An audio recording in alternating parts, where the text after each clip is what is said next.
বাংলাদেশ দ্বিতীয়বার স্বাধীন হওয়ার পরে আমরা শুনছিলাম ঘোষকের মুখ থেকে বৈষম্য বিরোধী ছাত্র আন্দোলনে যারা জীবন দিয়েছে, আপনাদের এই পাশের বিভাগ রংপুর, এটা তো রাজশাহী বিভাগের ভেতরে, পাশের বিভাগ রংপুরের কৃতি সন্তান, বীর সন্তান শহীদ আবু সাইদ।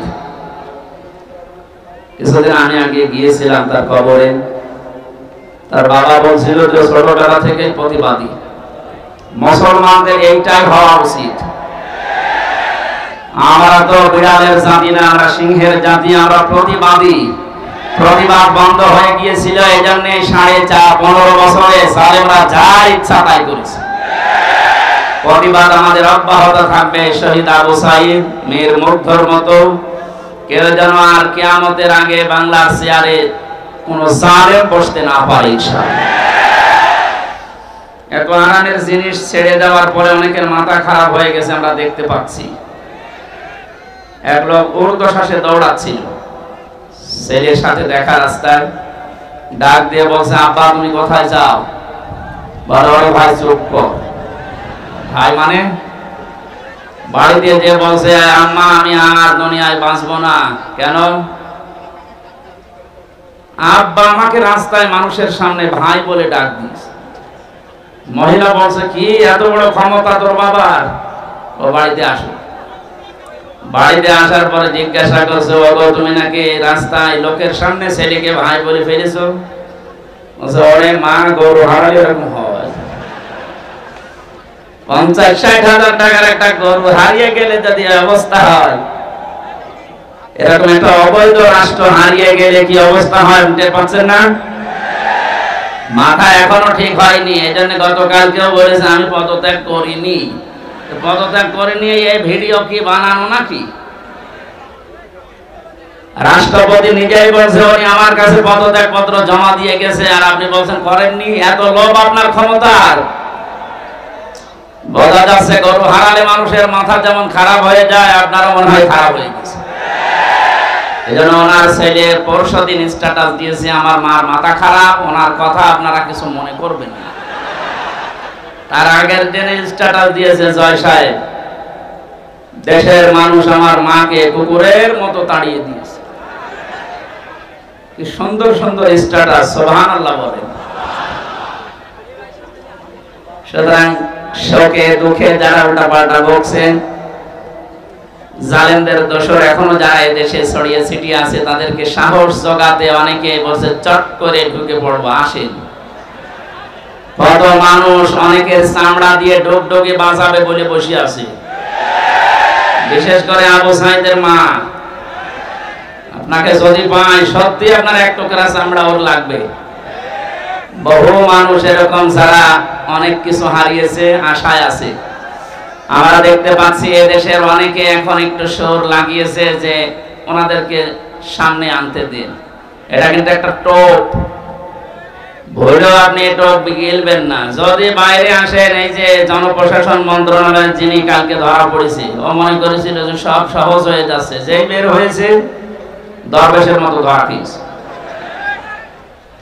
আশা করছি আপনি ভুল করবেন না। কোরআনে কারিমের এই অনুষ্ঠানে যেহেতু নবীর জীবনী শোনার জন্য আমরা এসেছি, এই পৃথিবীতে শ্রেষ্ঠ অনুষ্ঠান দুইটা, কোরআনের আলোচনা আর নবীজির আদর্শের আলোচনা। এর উপরে দুনিয়ার কোনো উত্তম আদর্শ, উত্তম আলোচনার অনুষ্ঠান নেই। এটা এখন ইবাদত চলছে, যে ইবাদতে কষ্ট বেশি হয় ওই ইবাদতে সওয়াব বেশি হয়। এই জন্য যেহেতু দুইটা অবস্থা, নিচে ভেজা উপরে বৃষ্টি পড়ছে, কঠিন অবস্থায় যারা আসলাম বলেন আলহামদুলিল্লাহ। দরুদ আর সালাম পড়ছি আমাদের নবী মুহাম্মদ রাসূলুল্লাহ সাল্লাল্লাহু আলাইহি ওয়াসাল্লামের প্রতি। অবস্থা ভালো না, এখন আমি খুব তাড়াতাড়ি করছি। কোরআনে কারিমের 6666 আয়াত থেকে মাত্র 2টা আয়াত পড়েছি।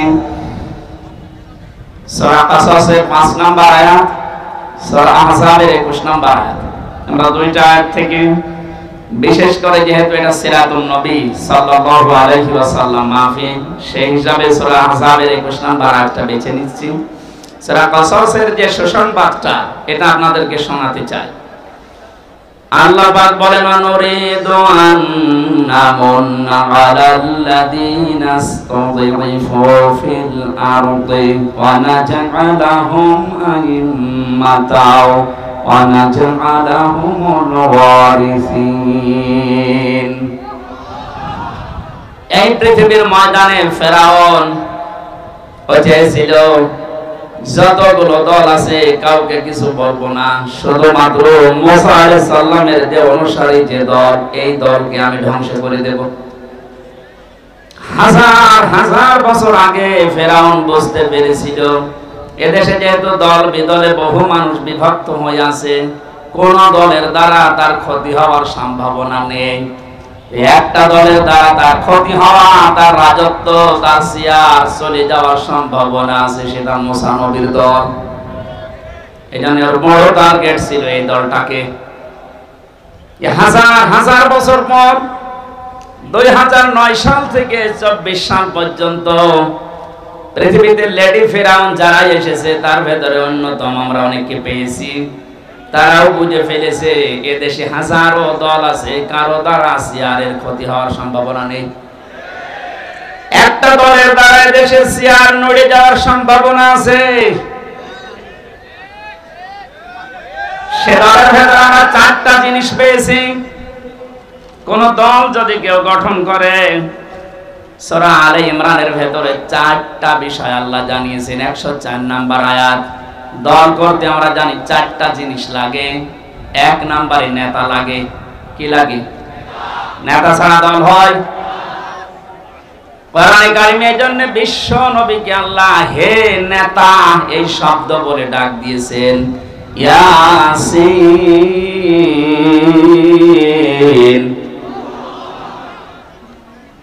রাসূল মুফাসসিরিন আব্দুল্লাহ ইবনে আব্বাস রাদিয়াল্লাহু তাআলা আনহু তাফসীরে কাবিরের ভেতরে বর্ণনা পেয়েছি আমি। ইয়া মানে হে, সিন মানে সাজ্জেদ। সিন শব্দের তিনি 5টা ব্যাখ্যা দিয়েছেন। রাসূল মুফাসসিরিন নবীজির আপন চাচাতো ভাই আব্দুল্লাহ ইবনে আব্বাস তিনি বলেন সিন মানে সাজ্জেদুল আলামিন, সিন মানে সাজ্জেদুল বাশার, সিন মানে সাজ্জেদুল কারনাইন, সিন মানে সাজ্জেদুল আম্বিয়া, সিন মানে সাজ্জেদুল মুরসালিন। আলামিন দিলেন কেন? শুধুমাত্র এই জগতে না, যত জগৎ আল্লাহ বানিয়েছে, যত গ্রহ উপগ্রহ আছে, যেখানে আপনি বাস করেন না কেন, আপনাকে মুহাম্মদ রাসূলুল্লাহকে নেতা মানা লাগবে। যে নেতা এই শব্দটা শুনলে অনেকে রাজনীতি মনে করে। এটা শুধু রাজনীতি না, এটা আখিরাতের সাথে জড়িত বিষয়। কারণ মানুষকে মরণের উপরে আল্লাহ যখন বিচারের জন্য ডাকবেন, তখন একা ডাকবেন না, ডাকবেন নেতা সহ। ইয়াউমা নাদউ কুল্লা উনাসিন বিইমামিহিম। সূরা ইসরাঈলের 72 নম্বর আয়াতের প্রথম অংশে আছে আল্লাহ পাক বলেন কিয়ামতের প্রতিটি মানুষকে আমি আল্লাহ আমার সামনে বিচার করার জন্য ডাকবো তার নেতার সাথে। বগুড়াবাসী, আগে নেতা পেছনে কর্মী। আপনার বিবেকে কি বলে বলেন তো? আপনি এই পৃথিবীতে যে নেতার আদর্শ মানেন, যার পেছনে স্লোগান দেন, ওই লোকটা যদি সামনে থাকে, আপনি যদি পেছনে থাকেন, ওর যা সরাত সিরাত, ওর যা চরিত্র আপনি তো সবই জানেন। আপনার কি মনে হচ্ছে আল্লাহ পাক যদি ওর সামনে দেখে, আপনাকে পেছনে দেখে, আপনার যা ভালো আছে আছে, ওর যা অবস্থা আল্লাহ মাফ করবে বলে মনে হয়? ওরে দেখে তো আল্লাহ রাগ হয়ে যাবে। অনেকে মনে করে জানতে নামাজ পড়ি, রোজা রাখি, আমার দাড়ি আছে, পাগড়ি আছে, জুব্বা আছে, আমি নবীর মিলাদ পড়ি, হজ করি আসলাম, আমার বউ পর্দায় থাকে, এরপর আল্লাহ জাহান্নামে দেবে। কেন দেবে একটু শোনেন। সূরা আরাফ 8 নাম্বার পারার 20 নাম্বার পৃষ্ঠার 3 নাম্বার লাইনের 83 নাম্বার আয়াতে আছে ফানজাইনাহু ওয়া আহলাহু ইল্লা মারাতা কানাত মিনাল গাবিরিন। আল্লাহ পাক বলেন দুইজন ফেরেশতাকে আমি পাঠিয়ে দিলাম হযরত হুদ আলাইহিস সালামের জামানায়, দুইজনকে লূত আলাইহিস সালামের জামানায়। আসরের সময় পাঠিয়ে বললাম আপনার উম্মতদেরকে নিয়ে আপনি এখান থেকে চলে যান, মাগরিবের সময় আল্লাহর গজব এখানে নাযিল হবে, সবাইকে নিয়ে যাবেন, কিন্তু ইল্লা মারাতা আপনার স্ত্রীকে নেবেন না। বগুড়াবাসী খুব খেয়াল করে মিলান। প্রশ্ন আসতে পারে আমাদের যে হুদ লূত নবীর স্ত্রীর চরিত্র খারাপ ছিল? না, পৃথিবীর কোন নবীর স্ত্রীর চরিত্র খারাপ ছিল না, কারণ কোন হারাম রক্তের ভেতরে আল্লাহ নবীদের রক্ত প্রবেশ করার নাই। কারণ প্রতিটি নবী এই পৃথিবীতে নেতা ছিলেন, নেতাদের চরিত্র যদি খারাপ হয়ে যায়, পেছনে যারা আসবে ওদের চরিত্র আরো খারাপ হবে। এজন্য কোন নবীর রক্ত আল্লাহ হারাম রক্তের ভেতরে প্রবেশ করার নাই।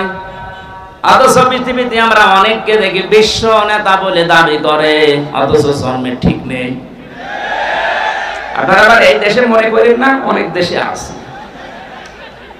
তাদের জীবনীগুলো পড়লে দেখা যায় বাবা এক ধর্মের, মা আর এক ধর্মের, তো জন্মের ঠিক থাকে কি করে? নেতা হওয়ার জন্য যে আদর্শগুলো 7টা পেয়েছি আমি আয়াতের তাফসিরে।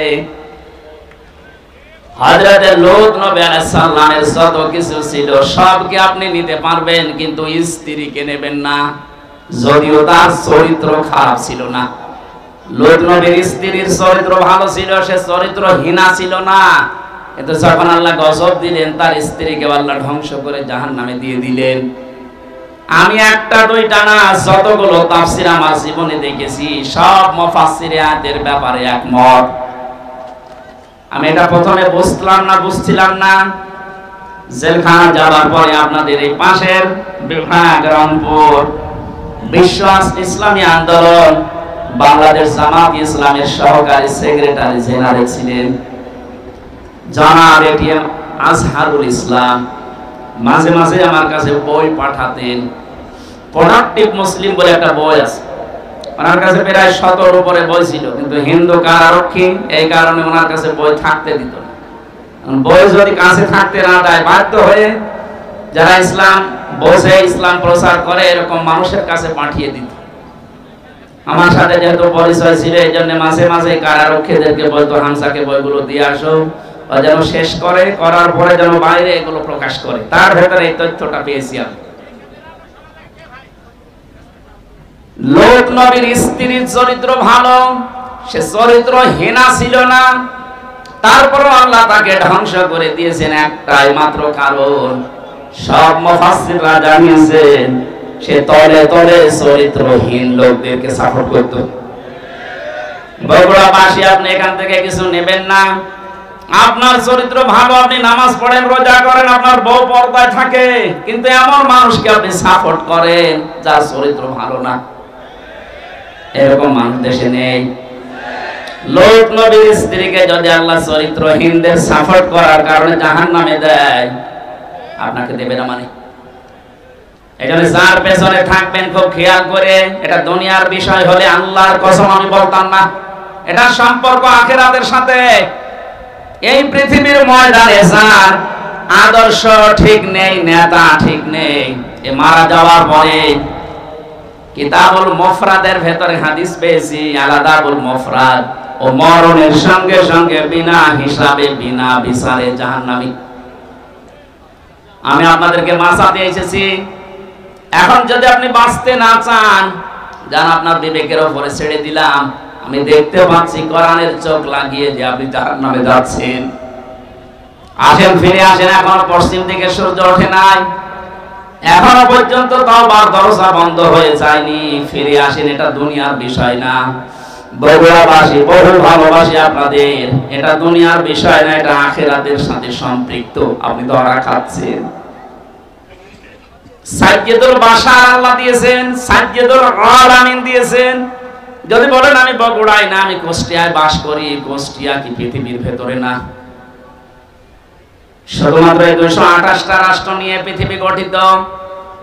এখান থেকে আরো যত গ্রহ আছে, কেউ যদি বলে আমি মঙ্গল গ্রহে বাস করি, ওইটা কার? কেউ যদি বলে চাঁদের দেশে বাস করি, ওইটা কার?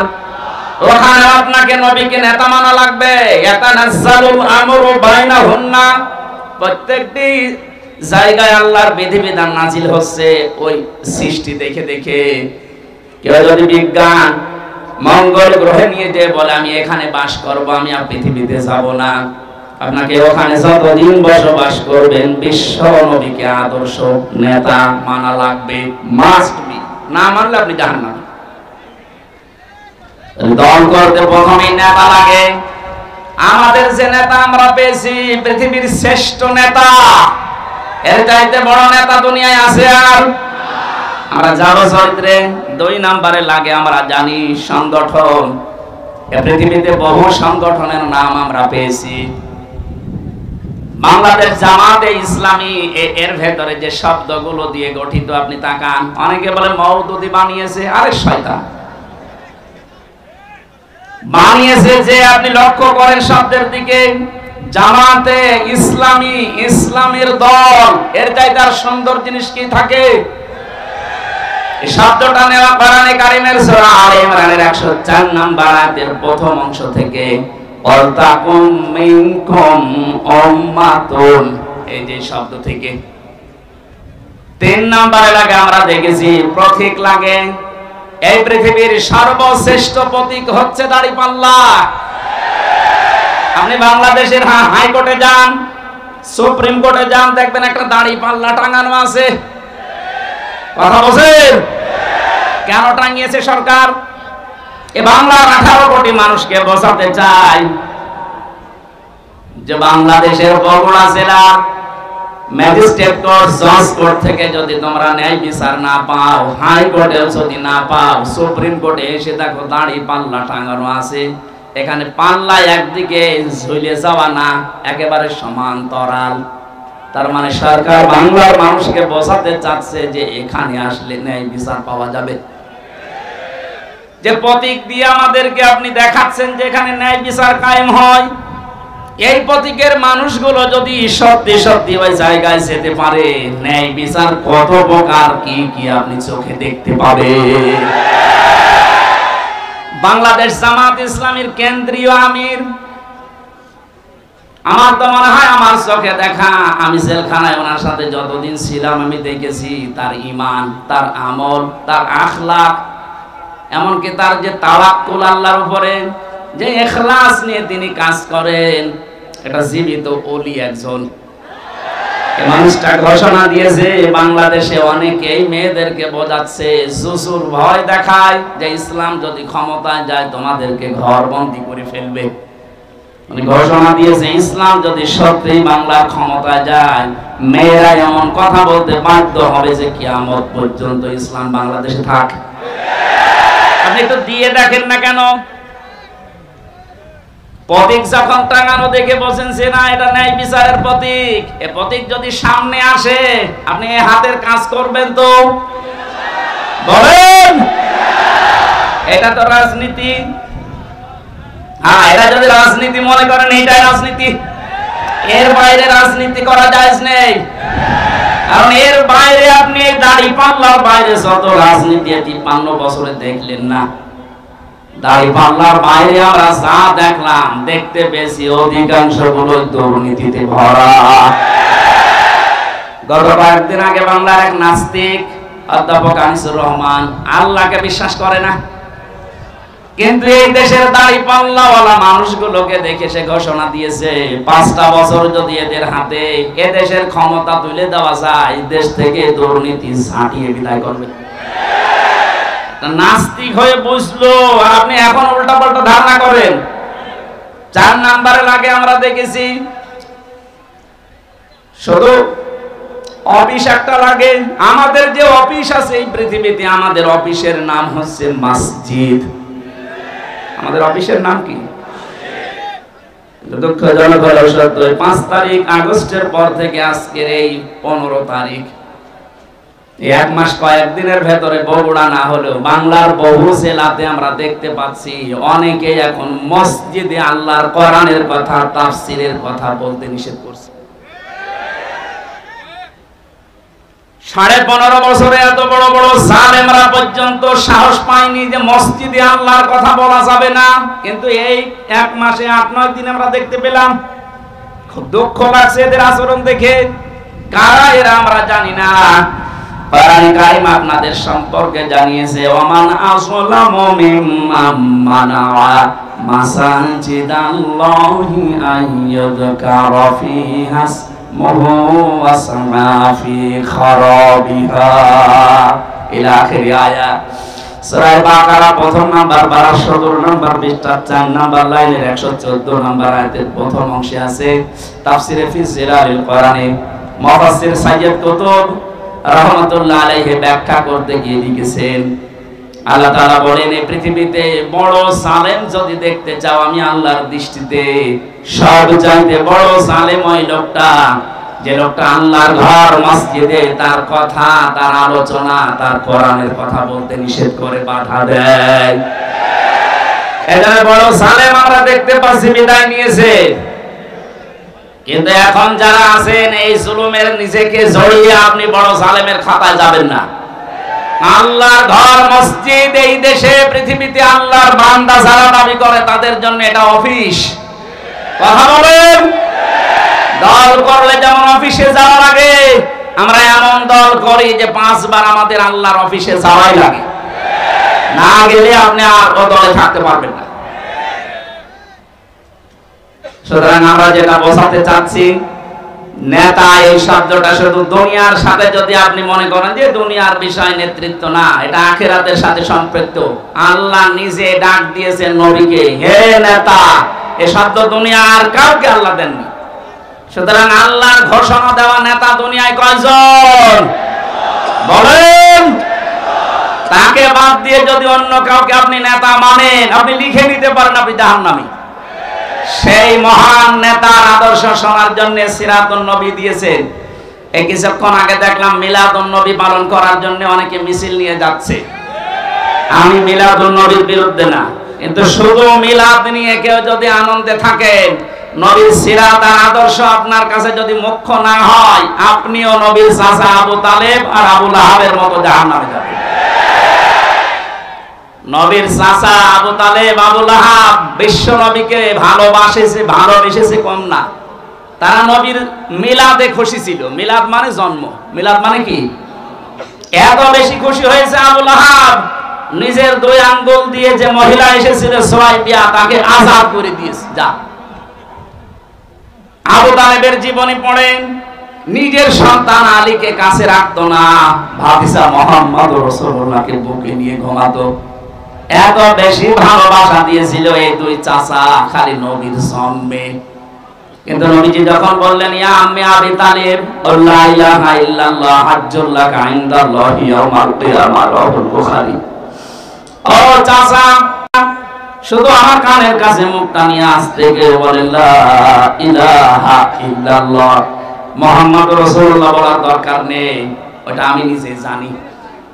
আপনি শুধু আল্লাহর একাত্মবাদের ঘোষণাটা দিয়ে যান, জোরেও বলবেন না, আমার কানের কাছে মুখ নিয়ে একটু আমাকে শোনান, আমি সাক্ষী থাকি কিয়ামতের দিন আপনাকে আমি আল্লাহর কাছে ঝগড়া করে জান্নাতে দিয়ে দেব। পাশে দাঁড়িয়েছিল আবু সেহেল আর আবু লাহাব। আবু সুফিয়ান ডাক দিয়ে বলে, নেতা পড়বা? এতদিন বাপদাদার ধর্ম অনুসরণ করলে এখন ভাতিজারে নতুন ধর্ম অনুসরণ করে গ্রহণ করে কলঙ্কিত হবা। মানুষ তোমাকে কাপুরুষ বলবে, ভীরু বলবে, বদনাম হবে তোমার। আবু তালেব ওই দিন বলেছিল, মুহাম্মদ ভাতিজা আমার, আমি তোমাকে ভালোবাসি, তোমার জন্মের পর থেকে আমি খুশি, কিন্তু তোমার এই আদর্শটা আমি মানতে পারলাম না, তুমি আমাকে মাফ করে দিও।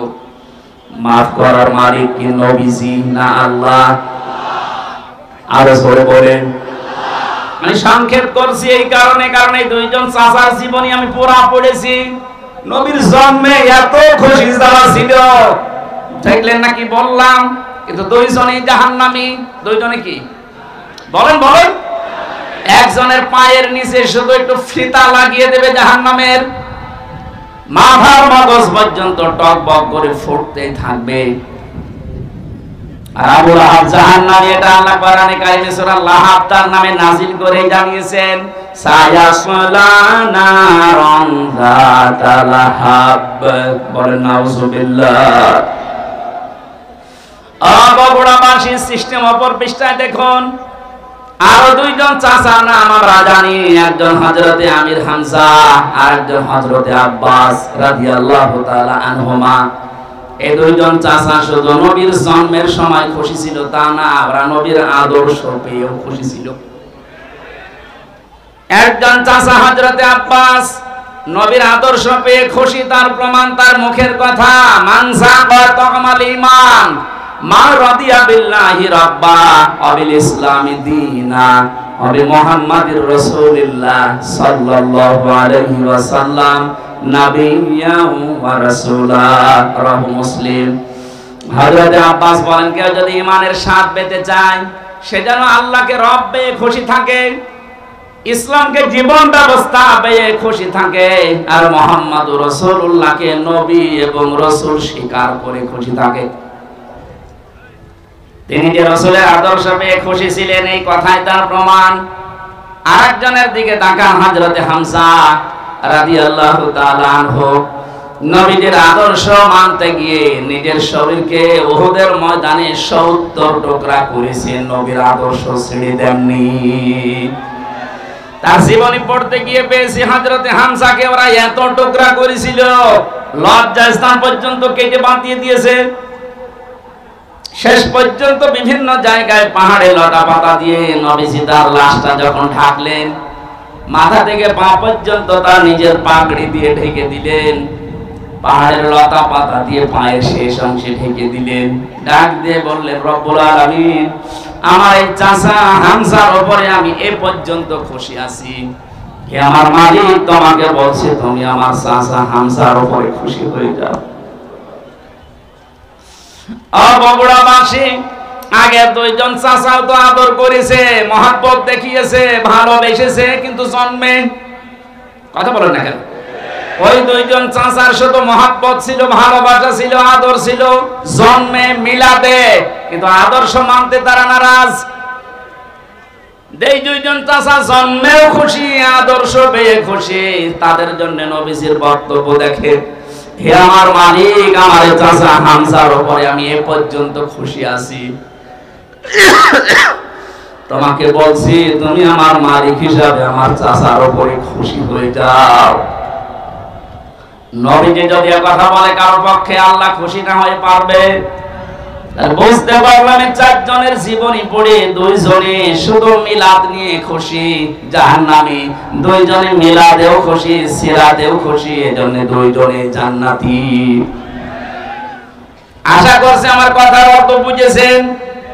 এবার আসেন, কেন বিশ্ব নবী মুহাম্মদুর রাসূলুল্লাহকে এই পৃথিবীর ময়দানে আদর্শ হিসাবে মেনে নেওয়া লাগবে? আমি ২৭টা কারণ পেয়েছি কোরআন আর সিরাতের কিতাবে। একটা একটা করে যে কয়টা বলা যায় দেখি। রব্বুল আলামিন বলেন, লাকাদ কানা লাকুম ফি রাসূলিল্লাহি উসওয়াতুন হাসানাহ ইলা আখির আয়াত। অবশ্যই আমি তোমাদের জন্য মহত্তম আদর্শ লুকিয়ে রেখেছি আমার রাসূলের জীবনে। আমার এখানে দুইটা প্রশ্ন। আল্লাহ পাক বিশ্বনবী মুহাম্মদ রাসূলুল্লাহর নাম জানতেন না? কথা বলেন না কেন? ওনার নাম যে মুহাম্মদ, এই শব্দটা আল্লাহ জানতেন না? ফি রাসূলিল্লাহ দিলেন কেন? আমাদের আদর্শ মানা রাখবে মুহাম্মদ ইবনে আব্দুল্লাহকে, না রাসূলুল্লাহকে। এবার আমার প্রশ্ন, উনি রাসূল হয়েছিলেন কি জন্মেই? বলেন। যিনি উনি পৃথিবীর সর্বপ্রথম নবী, শেষ নবী, এই কথা আমরাও মানি, কিন্তু ঘোষণা দেওয়া হিসাবে উনি কিন্তু ৪০ বছরে নবুয়ত পেয়ে ঘোষণা হয়েছে। ওরা আরব জাহানে ৪০ বছরের আগ পর্যন্ত কেউ নাকি নবী বলতো না, বলতো মুহাম্মদ ইবনে আব্দুল্লাহ। বলেন। উনি রাসূলুল্লাহ হয়েছেন, নবী হয়েছেন কত বছর বয়সে? আরো জোরে। এর আগে পুরা আরব জাহানে ওনাকে নাম দিয়েছিল মুহাম্মদ ইবনে আব্দুল্লাহ আস-সাদিক আল আমিন। আজ বাংলাদেশ সহ বিশ্বের বহু জায়গায় আমরা দেখতে পাচ্ছি অনেকে বলছে আমরা নবীওয়ালা কাজ করি। এই কথাটা প্রতারণা। আপনি করছেন নবীওয়ালা কাজ না, আপনি করছেন মুহাম্মদ ইবনে আব্দুল্লাহর কাজ। কারণ মুহাম্মদ ইবনে আব্দুল্লাহ 17 বছর বয়সে হিলফুল ফজল শান্তির সংঘ গঠন করার মাধ্যমে ভালো ভালো কাজের আঞ্জাম দিয়েছিলেন। কথা বলেন না কেন? তিনি মানুষকে ভালো কথা শোনাতেন, ভালো কথা বলতেন, মানুষের বিপদে এগিয়ে যেতেন। এই কাজগুলো করেননি? সিরাজ ইবনে হিশাম দেখেন এই কাজগুলো তিনি করেছিলেন। কি বুঝলেন এখানে? আপনিও যে কাজগুলো করেন এগুলো কিন্তু মুহাম্মদ ইবনে আব্দুল্লাহর কাজ। আর রাসূলুল্লাহর কাজ কি? তিনি যেই দিন রাসূল হচ্ছেন তার মানে 40 বছর বয়সে, ওই দিনই জিবরাইল তাকে বলেছিল ইকরা। তিনি বলেছিলেন মা নাবি কারি, আমি পড়তে পারি না। 3 বার বলার পর যখন বললেন আমি পড়বো না, পড়তে পারি না, এত ধরে চাপ দিয়েছিলেন। 4th বার তিনি বললেন ইকরা বিসমি রাব্বিকাল্লাযী খালাক। নবীজি জিবরাইলের সঙ্গে সঙ্গে 5টা আয়াত পড়েছিলেন। প্রশ্ন আসতে পারে প্রথম 3 বার পড়লেন না কেন? জবাব হচ্ছে 3 বারই জিবরাইল শুধু ইকরা পড়েছিলেন, যে পড়ো পড়ো। নবীজি প্রশ্ন করলেন ভাই জিবরাইল আমি পড়বো কি? বারবার যে আমাকে পড়তে বলেন, আমি কি পড়বো? যখন বলেছে বিসমি রাব্বিকা, রবের নামে পড়ো, তখন আমি আর থামি নাই, আরম্ভ করেছি। কিয়ামত পর্যন্ত আমার উম্মত যারা আসবে তাদেরকে শিক্ষা দিয়ে গেলাম, পড়াশোনা যদি করতে হয় রবের নামে পড়া লাগবে। এই 15.5 বছরে অনেক পড়া পরিবর্তন হয়েছে না হয়নি? ঢাকা বিশ্ববিদ্যালয় থেকে ইকরা বিসমি রাব্বিকাল্লাযী খালাক এই মনোগ্রাম বাদ দিয়েছে। কবি নজরুল ইসলাম কলেজ থেকে ইসলাম বাদ দিয়েছে। ইসলামী বিশ্ববিদ্যালয় কুষ্টিয়া রব্বি জিদনি ইলমা এইটাও বাদ দিয়েছে। যত জায়গায় যত কিছু বাদ হয়েছে 15.5 বছরে নবীর উম্মতেরা এখন যেহেতু দায়িত্ব পাচ্ছে, আহ্বান জানাবো এগুলো সব যেন ফিরিয়ে নিয়ে আসা হয়। কারণ রব ছাড়া আমরা পড়তে চাই না। রবের নাম বাদ দিয়ে যে পড়া হয় ওটা পড়া না। এক কথা বলতেছে। এখন প্রশ্ন আসতে পারে তাহলে অন্যান্য দেশ এত উন্নতি করে, তারা কি রবের নামে পড়ে? উন্নতি হয়েছে কিন্তু অবনতিও আছে। আমি সিঙ্গাপুর, মালয়েশিয়া সহ কতগুলো দেশ ঘুরে আসলাম, ওদের যে চরিত্র আমি দেখে এসেছি। বাকি যে দেশগুলোর নাম বললাম না, ফ্রি সেক্সের দেশ, লেখাপড়া ওরা আমাদের চাইতে কম করে নাই। রাস্তার ধারে দাঁড়িয়ে মা বাবার সামনে জেনা করছে, এ কি মানুষ না কুত্তা?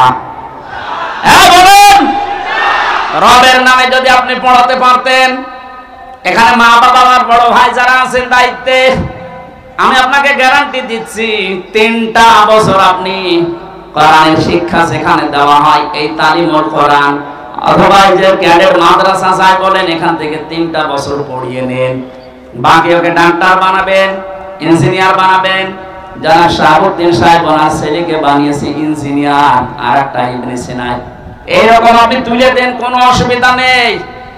3টা বছর কোরআনের শিক্ষা দিয়ে দেন, 2টা গ্যারান্টি আপনাকে আমি দিলাম, জীবনে এই ছেলে কোনোদিন নেশা করবে না। যদি শয়তানের ধাক্কায় পড়ে কোনোদিন করেও, ও ফিরে আসবে, কারণ ওই নূর আছে ভেতরে। 2 নম্বরে জীবনেও কোনোদিন আপনাকে বৃদ্ধাশ্রমে দেবে না। আশা করছি আপনি কাজে লাগাবেন। নবী মুহাম্মদ রাসূলুল্লাহ বললেন জিবরাইল পড়তে বললে কি পড়বো? সেই বলেছে রবের নাম, উনি পড়া আরম্ভ করেছেন। আজকে আমাদের এই দেশে শুরু হবে সিরাতুন নবীর আসল, যে আমরা রব ছাড়া অন্যের নামে পড়তে চাই না। অনেকে বাবার নামে পড়া আরম্ভ করেছিল। কিসের বাবা? আমরা পড়তে চাই কার নামে? বলেন। ফিরে আসলেন ওখান থেকে, ডাক দিয়ে বললেন জাম্মেলুনি জাম্মেলুনি ইয়া খাদিজা, আমি ভয় পেয়েছি, আমাকে জড়িয়ে দাও কম্বল দিয়ে। হযরতে খাদিজা বলেছিলেন স্বামী আল্লাহি কাল্লা, 2 বার কসম দিলেন, আল্লাহি আল্লাহর কসম, কাল্লা কখনো না, লা ইখজিকাল্লাহু আবাদান। এতটুকু শব্দের ভেতরে খাদিজা 3 বার আল্লাহর নাম বলেছেন, অথচ তিনি তখনও মুসলমান হননি। একটা অমুসলিম কসম দেওয়ার সময় একটা বাক্যে 3 বার আল্লাহর নামের ঘোষণা দেয়। আর দেশে হাজারো মুসলমান আমরা দেখি কসম দেওয়ার সময় কসম দিয়েছে বাবার নামে। তাও জীবিত বাবা হলে হয় কবে মরে গেছে সে বাবার নামে। এখান থেকে একটা মাসলা বের হয়, কসম দেওয়ার জন্য আল্লাহ বাদে কারো নামে কসম দেওয়া জায়েজ নেই, হারাম। সুতরাং আল্লাহ বাদে কারো নামে আর কসম দেবেন বলেন। বিশ্বনবী এসে 5টা কথা শুনলেন খাদিজার কাছে। প্রথম নাম্বারে বলেছিলেন, স্বামী আমার ভয় পাবেন না, আল্লাহ কখনো আপনাকে অপমান অপদস্থ ভয় দেখাতে পারে না, কারণ আপনি আত্মীয়তার সম্পর্ক ঠিক রাখেন। ও বাংলার মুসলমানেরা, যারা রক্তের সম্পর্কগুলো ঠিক রাখে, আত্মীয়তার সম্পর্কগুলো জুড়ে রাখে, তাদেরকে আল্লাহ পাক নির্ভয় করে দেয়। পৃথিবীর কেউ তাদেরকে ভয় দেখাতে পারে না। আর আমরা দেখি এগুলো যারা ঠিক রাখে না, তাদের মনের ভেতরে হাজারো অজানা ভয়। জেলে যাওয়ার আগে একবার মাহফিল থেকে আসার সময় এক পুলিশ গাড়ি থামিয়ে আমার বসে, হুজুর বুকে ফু দিয়ে দেন। কেন? দায়িত্ব পালন করতে গিয়ে দেখি হঠাৎ তাল গাছের ভেতরে কি যেন নড়ে উঠল। আমি ভয় পেয়েছি। তুই তো ভয় পাবি, কারণ মানুষকে ঠেকায় আর মানুষের অধিকার নষ্ট করে, হক নষ্ট করে, উল্টা পাল্টা টাকা কামাই করে। যারা মানুষের অধিকার নষ্ট করে না, হক নষ্ট করে না, রক্তের সম্পর্ক ঠিক রাখে, তাদের ভেতর থেকে আল্লাহ ওয়াসানা ভয়গুলো দূর করে দেয়। মেয়েরা যারা এসেছেন, সম্মানিত মা বোনেরা, হাদিস বলছে কোন মেয়ে লোক যদি চায় যে আমার স্বামী বেশি দিন বেশি থাক, আমার স্বামীর হায়াত বেড়ে যাক, তার সম্পদ বেড়ে যাক, তার সম্মান বেড়ে যাক, সে যেন স্বামীকে বারবার তাকিদ দেয়, স্বামী তুমি যা করো করো, কিন্তু সম্পর্কগুলো ঠিক রাখো। তোমার মায়ের সাথে, বাবার সাথে, বোনের সাথে, ভাইয়ের সাথে, ফুফুর সাথে, চাচার সাথে আমারগুলো যদি নাও করো, অন্তত এইগুলো সম্পর্ক ঠিক রাখো। কিন্তু 100টার 98টা পরিবারে আজ বাংলাদেশে বড় কারণে আমরা এই রক্তের সম্পর্কগুলো ঠিক রাখতে পারি না। কারা কারা পাচ্ছেন না হাত তোলেন তো। একজোট। আমার মনে হয় ওয়াজ করা ঠিক হইল না। ঠিক আছে, বাকিগুলো আমরা তো অন্তত ভালো আছি, আমাদের পরিবারে সমস্যা নেই, আলহামদুলিল্লাহ। বগুড়ার মা বোনেরা আমাদেরকে ধন্যবাদ। এই একটা লোক একটু সমস্যা আছে, ওরে বের করে দেবে না। আমি শুধু হাসির জন্য বলি নাই, আমি কিন্তু বাস্তব বলছি। হাজারো পরিবারে আজ স্ত্রীর কারণে নিজের মা বাবার সাথে আমরা সম্পর্ক নষ্ট করে ফেলি। আমার বোনের সাথে সম্পর্ক আমার রক্তের, কিসের বলেন? এখন যে জল্লাদ আছে কেন্দ্রীয় কারাগারে, এর নাম আছে ইলিয়াস। এই লোকটা ফাঁসি হয়েছে বউ মারার কারণে, বউ হত্যা করেছে, এই কারণে ফাঁসি, এখনো যাবজ্জীবনে আছে। এখন 22 বছর জেল খাটা লাগবে, এখন ফাঁসি দেয় মানুষকে। ও একদিন এসে বলছিল, হামজা ভাই আমার জীবনের এই কাহিনী। 17 বছর ছিল সৌদি আরবে, বিয়ে করার পর 35 না 36 বছর বয়সে বিয়ে করেছে। কয়েক বছর যেতেই বউর সাথে আর মার সাথে কোনো মিল নেই। আমি আমার বোনকে কিছু দিলেই বউ মন খারাপ করে, মাকে কিছু দিলেই মন খারাপ করে। শেষ পর্যন্ত কি করবো, ওরে আমি একটু সতর্ক করার জন্য একটা থাপ্পড় দিয়েছিলাম, এক থাপ্পড়েও ছাতা মরি গেছে। এখন আমার এই যে জেল, 22টা বছর জেলে থাকা লাগবে। 30 বছর জেল হয়েছিল, আমি কাজকর্ম করি, এই কারণে আমার 22 বছর। তো বলেন, একটা লোক ওইদিকে গেল 34-35 বছর, এদিকে 22 বছর, ওর জীবনে আর কি থাকবে বের হলে? ওকে খুব বড় অপরাধ করে গিয়েছে জেলে। এই পারিবারিক জীবনের একটা ঠুনকো বিষয় নিয়ে এদিন সম্মানিত মা বোনেরা যারা বিভিন্ন জায়গায় বসে শুনছেন, আপনি মনে করেন নামাজ পড়া, রোজা রাখা, কালো বোরকা পরে আমি বগুড়ায় ঘুরি, আমি জান্নাত যাব না? জান্নাত আপনার কারণে আপনার এই স্বামী তার মা বাবার সাথে, তার বোনের সাথে, ভাইয়ের সাথে সম্পর্ক ঠিক রাখতে পারে না। আমি কি বেশি বলে ফেললাম? বগুড়ায় মনে হয় এখনো শুরু হয়নি, এগুলো কুষ্টিয়া চলছে। আশা করছি মা বোনেরা খাদিজার মতো আচরণ করবে, বলেন আমিন। তিনি বললেন 5টা কথা, ওখান থেকে নিয়ে গেলেন, বলেন চলেন আমার ভাই ওয়ারাকা ইবনে নাওফেল আছে, চাচাতো ভাই ওয়ারাকা ইবনে নাওফেল তাওরাতের ইনজিলের পণ্ডিত ছিলেন। তিনি নবীজির এই কথাগুলো শুনে বললেন, মুহাম্মদ সুসংবাদ, ওয়েলকাম তোমাকে, কারণ এর আগে মুসা নবী ঈসা নবীর কাছে এই ফেরেশতা এসেছিল, ভয় পাবেন না আপনি। কিন্তু আমার আশঙ্কা হচ্ছে আমি কিতাব পড়ে যেটা দেখতে পেয়েছি, আপনাকে আল্লাহ যেটা দিলেন আপনি এখন নবী রাসূল। এই নবী রাসূল যারাই হয়েছিল, মুসা নবী, হযরতে ঈসা নবী, তারা রাসূল ছিলেন, কিতাব পেয়েছিলেন, জিবরাইল এসেছিল। এজন্য এলাকার মানুষেরা তাকে এলাকায়ও থাকতে দেয়নি, হত্যা করার জন্য চেষ্টা চালিয়েছে। আপনার কপালে এটা আসবে, জাতির লোকেরা আপনাকে শেষ পর্যন্ত দেশ থেকে তাড়িয়ে দেবে। আমি যদি ওই সময় বেঁচে থাকি আমি তোমাকে সাহায্য করব। ও বড়বাসী যারা বলেন নবীওয়ালা কাজ করি, নবী তো নবী 40 বছর হওয়ার পরে কাজ শুরু করেছিলেন। কাজ শুরু করার পরে তার প্রথম ঘোষণা যে আপনি দেশে থাকতে পারবেন না। 82 বার নবীকে হত্যা করার জন্য টার্গেট নিয়েছিল ইহুদিরা। সুতরাং নবীওয়ালা কাজ এই পৃথিবীতে তারা করছে যারা 24 ঘন্টা নবীর মতো আতঙ্কে থাকে, আর যাদের কোনো চিন্তা নেই, দুশ্চিন্তা ফুর্তি করছে, এ মানুষগুলো নবীওয়ালা কাজ না। এদের মোহাম্মদ ইবনে আব্দুল্লাহর কাজ হচ্ছে নবীওয়ালা কাজ করতে হলে অবশ্যই 40 থেকে 63 এই 23 বছর অনুসরণ করা লাগবে। কথা বলে না কেন? এবার আসেন কেন করা লাগবে। 1 নম্বরে বিশ্ব নবীকে উসওয়াতুন হাসানা, এই শব্দটা আল্লাহ এমনি দেয়নি, দুনিয়ার কারো নামের আগে পরে এই শব্দটা আপনি দেখবেন না। ইব্রাহিম নবীর নামের আগে পরে আছে, সেটা আলাদা বিষয়, কিন্তু মুহাম্মদ রাসূলুল্লাহকে দিয়েছেন আল্লাহ। আমি 27টা কারণ বলছি।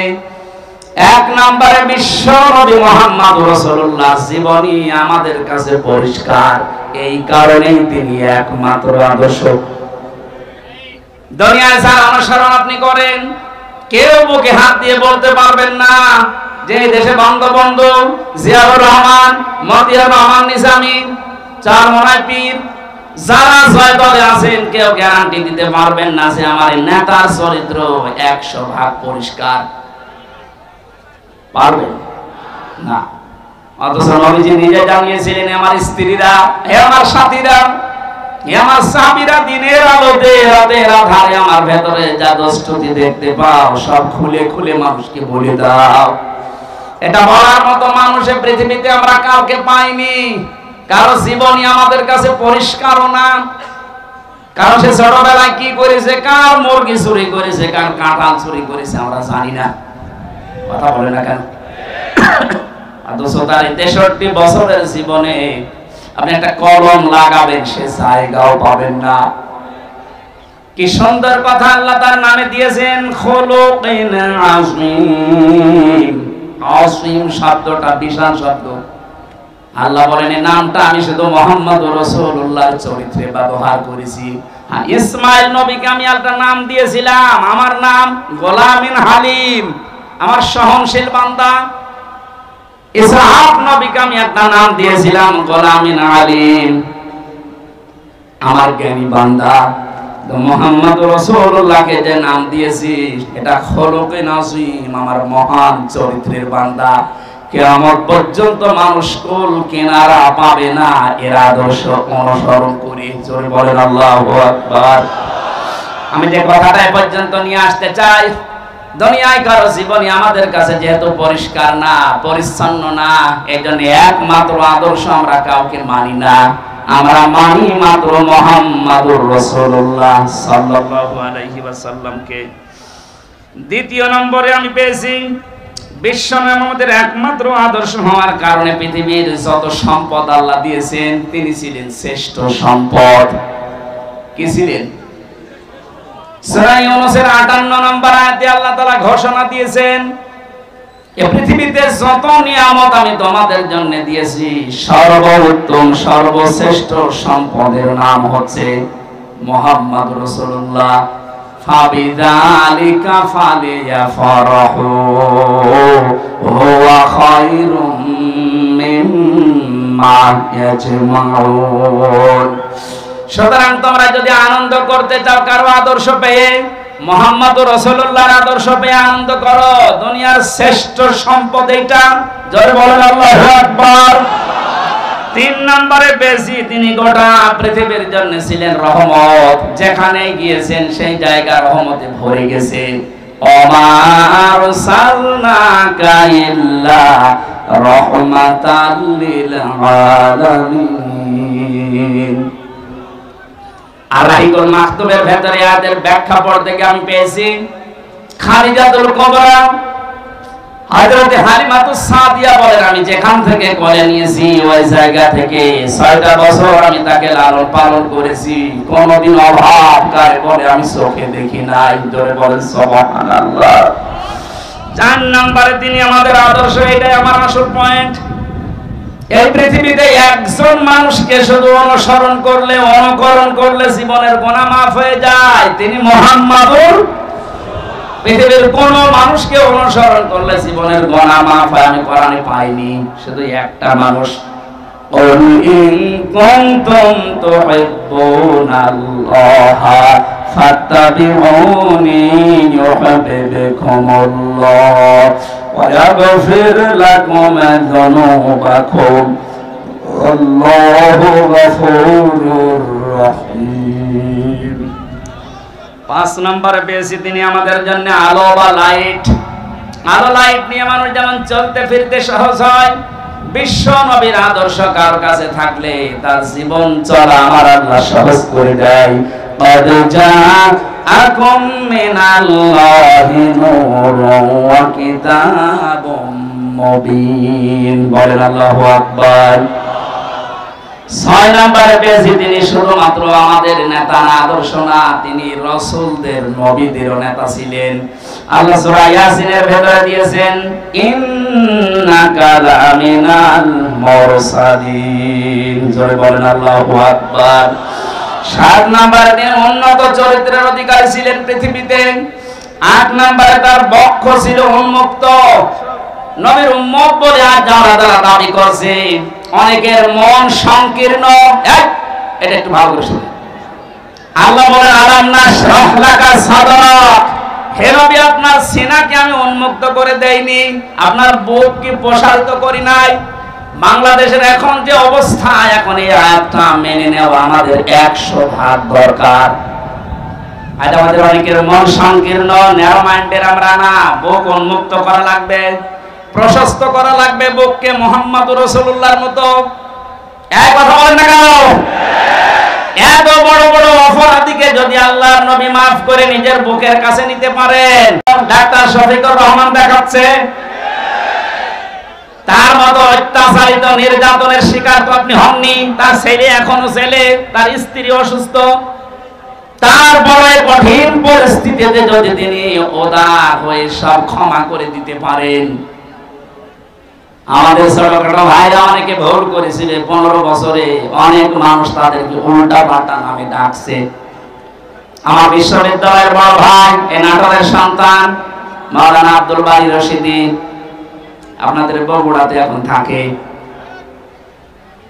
ওনার জীবন চরিত্র নিয়ে অনেকে আমার কাছে মেসেজ পাঠায় যে উনি বাতিলের সাথে হাত মিলিয়ে এই কাজ করেছিল। আরে ভাই, বাস্তবতা, স্থান, কাল, পাত্র ভেদে কাজ করা লাগে। আমাদেরকে যারা দায়িত্ব দিয়েছিল জেলখানার ভেতরে, ওরা মানুষ নামে জানোয়ার ছিল। আমরা যদি ওই আচরণ ওই সময় করতাম তো দুনিয়ায় আর বের হতে পারতাম না, ওখানে মরা লাশ হয়ে বের হতাম। এদেশে বহু জায়গা এরকম ছিল যেখানে স্থান, কাল, পাত্র ভেদে বাস্তবতার নিরিখে মেশা লেগেছিল। বাড়ি ভাই যদি ভুল করেও থাকে, উনি আল্লাহর কাছে জবাব দেবেন। ওনাকে বুকে টানতে আপনার এত উল্টা পাল্টা ফতোয়া আসে কোত্থেকে? ওই বিশ্ববিদ্যালয়ের সাংস্কৃতিক সম্পাদক ছিলেন ইসলামী ছাত্র শিবিরের। ওই পর্যায়ে না গেলে ওনার এমনি চেহারা দেখে দিয়েছিল। মানুষের মনের খবর যেহেতু আল্লাহ জানে, কি উদ্দেশ্যে কি করেছিল সেটা আল্লাহ জানে। মানে একটা মোনাজাত করেছিল, ওইটা নিয়ে আপনি ফতোয়াবাজি করেন, আপনার জীবনে ভুল নেই।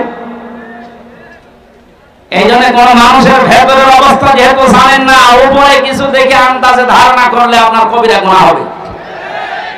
আমি আশা করছি আপনার মুখ হবে উন্মুক্ত, আপনি রাসূলকে সিরাত শুনতে এসে তার আদর্শ মানার জন্য বসে আছেন, আর আপনার মন এখনো পর্যন্ত ন্যারো মাইন্ডেড হয়ে বসে আছে।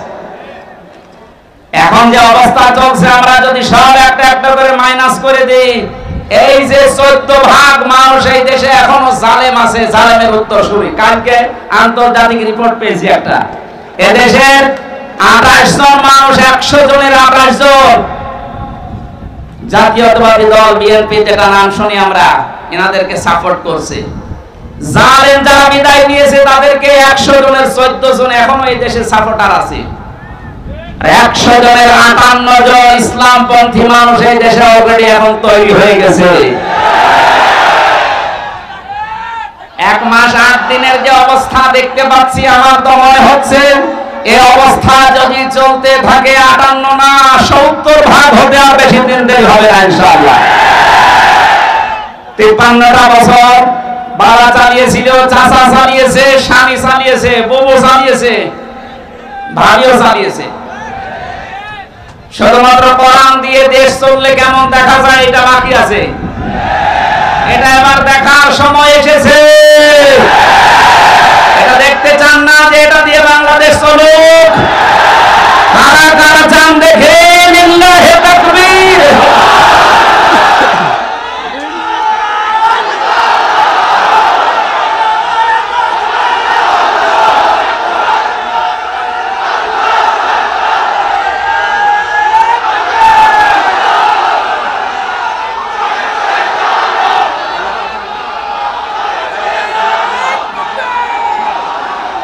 সম্মানিত ভাইরা, আমি যতগুলো নোট করেছিলাম এত কয়েক ঘন্টা লাগার কথা, 27টা কেবল চলছে, 7টা। এখন পুরাটা বলতে গেলে আপনাদের এখন মাগরিবের আজান হবে। এরপর আজকে আমার সিরাজগঞ্জে মাহফিল আছে এশার পরে। এই মাহফিলটা আসলে আপনি কি বজলুর রশিদ মিয়া আমার চাচা জোর করে নিয়েছে। আমার যেহেতু মাহফিল আজকে 2টা ছিল, আর আমি পারছি না, কারণ ভেতরে থেকে যা খাওয়াইয়েছে ওরা, আমিও পারি না, আপনারাও ছাড়েন না, আল্লাহু আকবার এরকম হয়ে যাচ্ছে। আমার একটু বাঁচিয়ে রাখেন, যে গরু দিয়ে চাষ করে খাবেন, গরু যদি মরে যায় অন্তত আমার একটু ছাড় দেন। আমি পুরাটা শেষ করতে পারলাম না। আগামীতে কোনো জায়গায় আব্দুল বারী রশিদি, আব্দুল সালাম যুক্তিবাদী, এদের মাধ্যমে কয়েকটা মাহফিল নিয়েছে আপনাদের আশপাশে। যেখানে আসবো ইনশাল্লাহ ওখানে একটু আগে আগে তুলে দেবেন, কথা বলবো। আজকের মতো মাফ চেয়ে বিদায় দিচ্ছি। সভাপতি সাহেব একটু সালাম দেবেন, এরপরে মোনাজাত করে আমরা বিদায় নিচ্ছি। সালাম।